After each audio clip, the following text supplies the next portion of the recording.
এই বর্ষায় গরম ভাতের পাশে এমন একটা নিরামিষ পদ যদি পাও যা মাছ মাংসের স্বাদকেও হার মানাবে।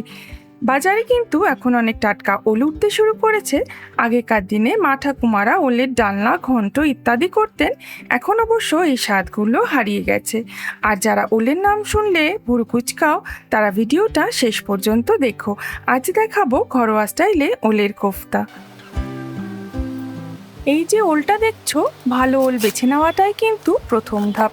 খুব বেশি নরম বা দাগ ধরা হলে রান্নার স্বাদটা কিন্তু ঠিক আসে না। ওলটা সমান মাপের টুকরো করে নিচ্ছি।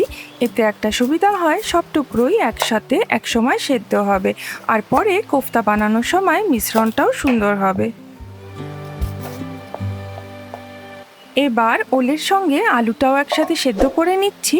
আলু শুধু পরিমাণ বাড়ানোর জন্য নয়, কোফতার ভেতরটা নরম আর সুন্দর বাড়তেও সাহায্য করে। মশলা তৈরি করতে নেব পেঁয়াজ, আদা, রসুনের সঙ্গে কাজু আর কিশমিশ। কাজু গ্রেভিটাকে দারুণ মোলায়েম করতে সাহায্য করে, আর কিশমিশ দেয় একরকম হালকা একটা মিষ্টি স্বাদ। আলাদা করে বোঝা যায় না, কিন্তু পুরো ঝোলটার স্বাদটাকে আরও সুন্দর করে ব্যালেন্স করে দেয়। আর এর সাথে টমেটো আর কয়েকটা গোটা গরম মশলা দিচ্ছি। সব একসাথে মিহি করে বেটে নিলেই তৈরি হবে একটা ঘন মসৃণ পেস্ট। এই পেস্টটাই পুরো রান্নার স্বাদটাকে বদলে দেবে। এবার সেদ্ধ ওল আর আলুটাকে একসাথে চটকে নেব। খুব মিহি করার দরকার নেই, তবে বড় বড় দলা যেন না থাকে। এরপর নুন, ধনে গুঁড়ো, জিরে গুঁড়ো, লঙ্কা গুঁড়ো আর একটু গরম মশলা দিয়ে সব কিছু খুব ভালোভাবে মিশিয়ে নেব। মশলাগুলো যত ভালোভাবে মিশবে, কোফতার ভেতরটা তত সুন্দর স্বাদ আসবে। এবারে 2 টেবিল চামচ ময়দা দিয়ে সবটাকে ভালো করে মিশিয়ে নেব। ময়দাটা খুব বেশি লাগবে না, বাইন্ডিংয়ের জন্য কিন্তু এটুকুই যথেষ্ট। মিশ্রণটা তৈরি হয়ে গেছে। এবার হাতে সামান্য তেল মেখে এক একটা করে কোফতাগুলো গোল করে নিচ্ছি। এতে মিশ্রণটা হাতে লেগেও যাবে না, আবার কোফতাগুলো একদম গোলাকার হবে। এরপর সর্ষের তেলে ব্যাচে ব্যাচে ভেজে নেব। একসাথে বেশি দিলে উল্টে পাল্টে ভাজতে কিন্তু অসুবিধা হবে, আর কোফতাগুলোও কিন্তু ভেঙে যেতে পারে। কোফতাগুলো বেশি গাঢ় করে ভাজার দরকার নেই, হালকা একটু সোনালি রং এলেই তুলে নিতে হবে।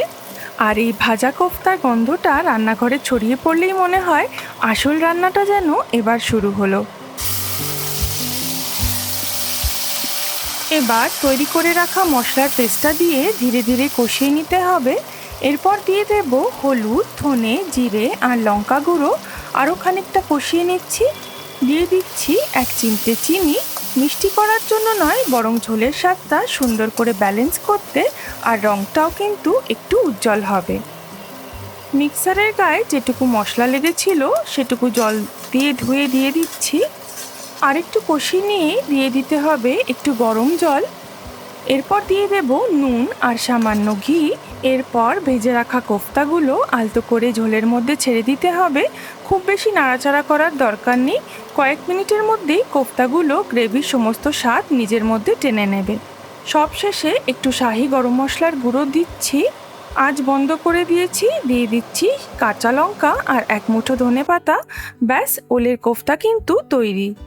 কড়াই থেকে নামিয়ে গরম গরম পরিবেশন করলেই তৈরি আমাদের ওলের কোফতা কারি। কোফতাটা ভেঙে দেখো, ভেতরটা কত নরম আর মোলায়েম, আর বাইরে সেই হালকা ভাজা স্তর। এই দুটো মিলেই কিন্তু এর আসল মজা। এমনই কিছু পুরনো বাঙালি রান্নার স্বাদ আর গল্প নিয়ে আবার দেখা হবে 5 স্পাইস স্টোরিজে।